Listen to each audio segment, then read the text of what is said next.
ঈদের ছুটিতে গ্রামের বাড়িতে যাচ্ছেন?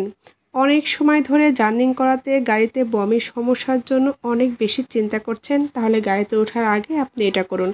১০০ বছর ধরে জার্নি করলেও আপনার একটুর জন্য বমি হবে না, খারাপ লাগবে না। আপনি বুঝতেই পারবেন না কখন আপনার ঘন্টার পর ঘন্টা জার্নি শেষ হয়ে যাচ্ছে। অবশ্যই পূর্বে জানতে হলে, বুঝতে হলে আমার পুরো ভিডিওর সাথে থাকবেন। এটার জন্য আমাদের প্রথমে যেটা লাগবে সেটা হচ্ছে মালটা। আমি এখানে ১ টুকরার মতো মালটা নিয়ে নিয়েছি। এই সেম কাজ আপনি লেবু দিয়েও করতে পারবেন। লেবু দিলে কিন্তু আরও বেশি ভালো হবে। তাই মালটা দিয়ে দেখিয়ে দিচ্ছি। ছোট্ট ১ টুকরো মালটা হলেই কিন্তু যথেষ্ট। এখন একটা বাটির মধ্যে মালটার ভিতর থেকে যে রসটা আছে সেটা আমি খুব সুন্দর করে বের করে নিচ্ছি। মূলত আমরা মালটার রসটাই কিন্তু ব্যবহার করব। এটা এতটা কার্যকর, আপনি এটা দেখার পরে এবং জানার পরে যখন জার্নি করবেন, আপনার জার্নি করতে আরও বেশি ভালো লাগবে। আপনার একটুর জন্য সমস্যা হবে না, পুরো জার্নিটা আপনি অনেক আনন্দ সহকারে করতে পারবেন। তো মালটার রসটা নেওয়ার পরে যেটা করতে হবে, মালটার ভিতরে যেগুলো থাকে সেটাও কিন্তু আমি একটা চামচের সাহায্যে সুন্দর করে নিয়ে নিচ্ছি। লেবুর ক্ষেত্রেও কিন্তু একই কাজ হবে।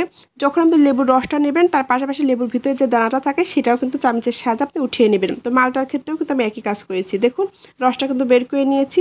এখানে ২ চামচের মতো রস হয়েছে।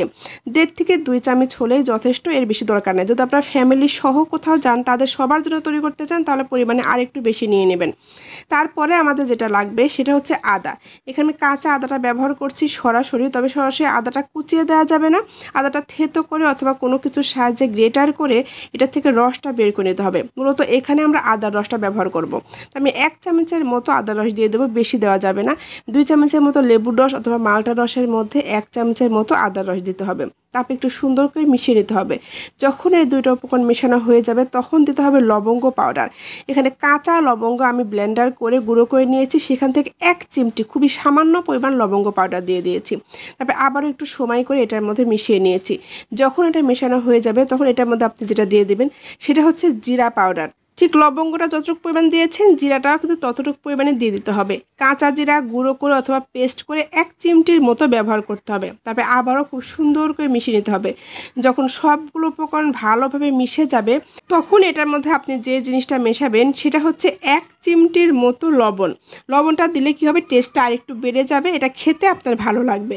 তো আমি ১ চিমটির মতো লবণ দিয়ে দিয়েছি। তারপরে আবারও সুন্দর করে মিশিয়ে নিয়েছি। লবণের দানাভাবটা যখন একদম গলে যাবে, সব কিছু ভালোভাবে মিশে যাবে, তখন বুঝে নিতে হবে এটা তৈরি করা হয়ে গিয়েছে। এটা দিয়ে আপনার সারা জীবনের সমস্যার সমাধান করতে পারবেন। যাদের গাড়িতে উঠলে যে কোনো জার্নিতে অনেক সমস্যা হয়, মাথা ব্যথা করে, বমি হয়, অনেক প্রবলেমের জন্য আপনি জার্নি করতে পারেন না, তারা এই কাজ করলে বছরের পর বছর, ঘন্টার পর ঘন্টা যদি আপনি জার্নি করেন, তারপরেও আপনার সমস্যা হবে না। আপনি দিনে অথবা রাতে যখনই জার্নি করেন না কেন, জার্নি করার ১ থেকে ২ ঘন্টা আগে এটা আপনাকে খেতে হবে। যদি সকালে জার্নি করেন, তাহলে সেহরি খাওয়ার পরে আপনাকে এটা খেতে হবে।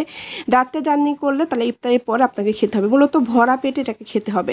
খাওয়ার পরে আপনি একটু সময় নিয়ে তারপরে পানি খাবেন। সঙ্গে সঙ্গে কিন্তু পানি খাওয়া যাবে না। এটা খাওয়ার কিছু সময় পরে আপনাকে পানি খেতে হবে।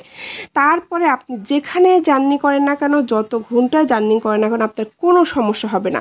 রমজান ছাড়া যখন জার্নি করবেন, জার্নির ১ ঘন্টা আগে খেলেই হবে। আশা করি ভিডিওটা সবার জন্য অনেক বেশি উপকার আসবে, কাজে লাগবে। আজ এ পর্যন্তই। আল্লাহ হাফেজ।